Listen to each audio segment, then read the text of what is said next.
ওই পাশে আছে, মাশাআল্লাহ, আল্লাহ কবুল করুক। সোমবারে রাখছেন তো? হ্যাঁ, আল্লাহ কবুল করুক। রাসূল সপ্তাহে কয়টা রোজা রাখতেন?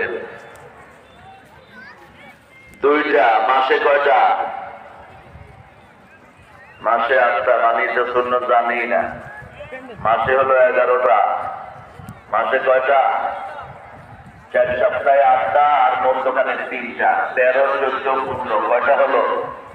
11টা রোজা রাখতেন রাহমাতাল লিল।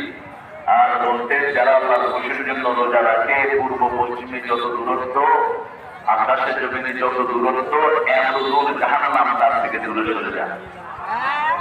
আর আল্লাহ নিজ হাতে পুরস্কার দিবেন। দুটি কথায় I will reward him personally or I will reward for that person. আল্লাহ বলছেন আমি তাকে নিজ হাতে পুরস্কার দেবো,